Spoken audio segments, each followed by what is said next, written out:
Welcome to Protokol Property Talk Online by Puri. Masih di Pontianak. Dan kali ini tim protokol lagi berkunjung ke Quantum Property, di mana di samping saya ini ada prinsipal dari Quantum Property, yaitu Pak Teddy.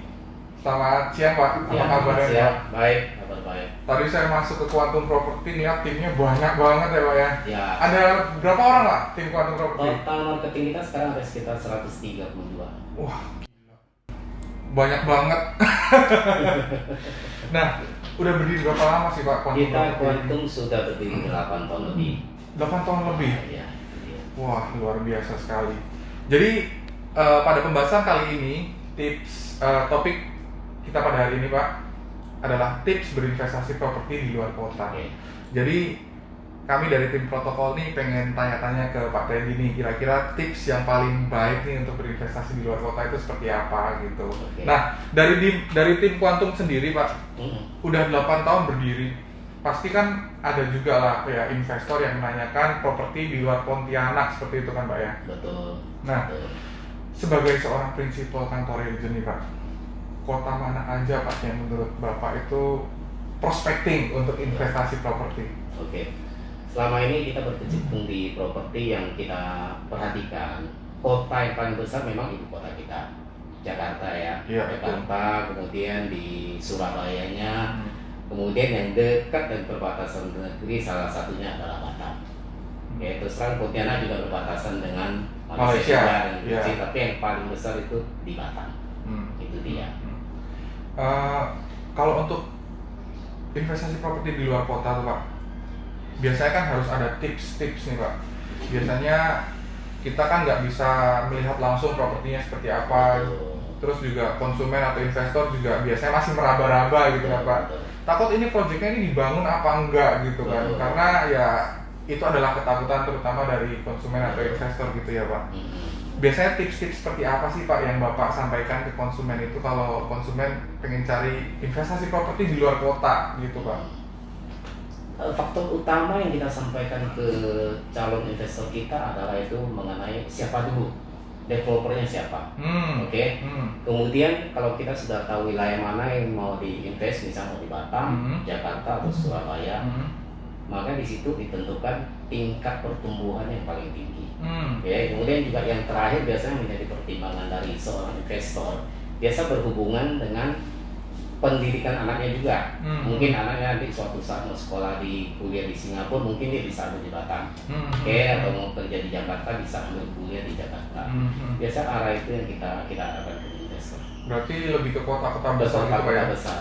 Dan Batam termasuk salah satunya Pak ya? Masuk.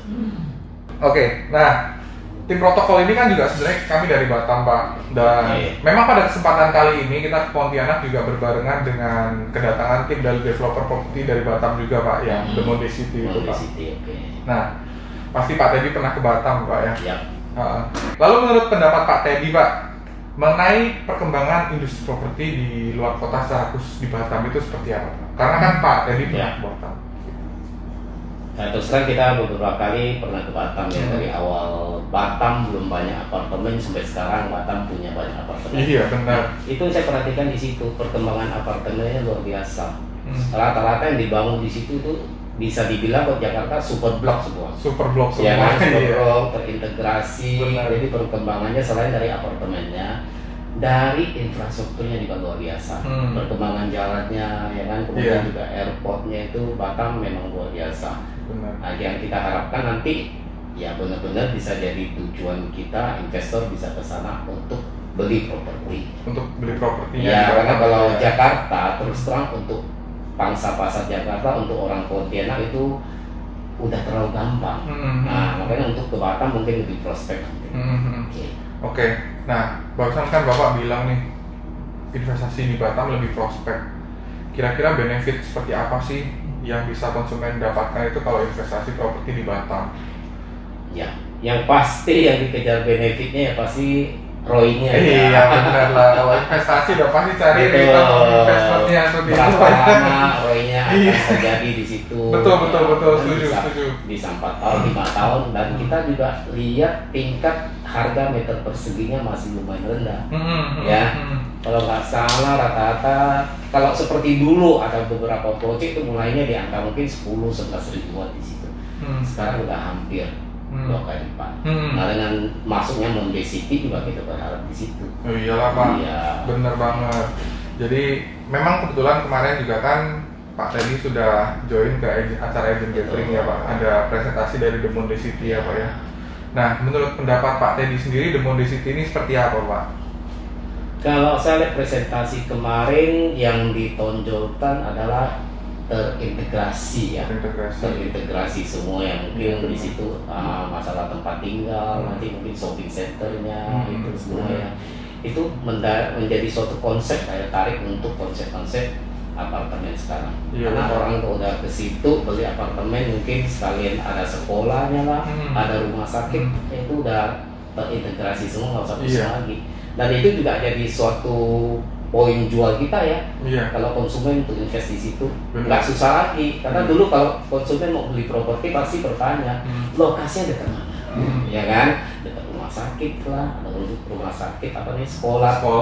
Yang kemarin kan sampingnya kan sekolah The Mondial. Sekolah Mondial betul. Nah itu dia itu poin-poin untuk kita jual di situ. Iya benar. Terus juga memang captive marketnya sudah ada di situ. Betul, dan posisinya juga Batam Center ya. Nah itu pusat perkembangannya itu arah ke situ. Benar. Batam sekarang lagi memang ke arah Batam Center untuk pengembangan. Dekat pelabuhan internasional lagi. Dekat cuma 5 menit aja. Oh ya, dulu saya nyebrang juga dari situ. Nah berarti kalau misalkan memang mau investasi di luar kota, konsumen atau investor ini harus ini ya Pak ya, melihat secara jeli pertumbuhan ekonomi dan juga penduduk di kota tersebut seperti itu ya. Nah buat teman-teman protokol yang lagi nonton, jangan lupa nih, jadi kesimpulannya kayak gini. Kalau misalkan teman-teman pengen investasi di luar kota dari tempat kota teman-teman tinggal, pilihlah kota yang memiliki pertumbuhan ekonomi dan juga penduduk yang pesat. Tentunya itu nanti akan turut mendongkrak nilai return on investment dan juga yield yang baik, sehingga teman-teman bisa mendapatkan periode balik modal yang lebih singkat. Terus juga teman-teman jangan lupa untuk memperhatikan siapa sih pengembangnya, dan juga pilihlah kantor agent properti yang berpengalaman dan terpercaya seperti Quantum Property. Luar biasa. Nah Pak, ada penutup nggak Pak yang pengen disampaikan ke penonton protokol nih Pak? Ya, dengan kedatangan dari tim The Monde City, terus terang kita dapat tambahan lagi untuk suatu proyek yang luar biasa, di mana pengembang atau developernya dari Puri Group. Itu nama yang sudah bisa kita percaya karena sudah go public di Jakarta juga ya. Nah, kemudian salah satu yang ditawarkan oleh The Monde City itu luar biasa. Konsepnya terintegrasi, kemudian daerahnya juga Batam Center, daerah berkembang. Jadi bagi rekan-rekan yang ingin investasi di Batam, silakan hubungi kita di Quantum Property. Terima kasih. Buat teman-teman semua yang nonton protokol, jangan lupa untuk terus menyaksikan protokol di setiap episodenya, karena kami akan menghadirkan narasumber-narasumber yang terpercaya di industri properti dan pastinya akan memberikan edukasi, inspirasi, dan juga informasi seputar properti. Salam protokol, Properti Talk Online by Uri.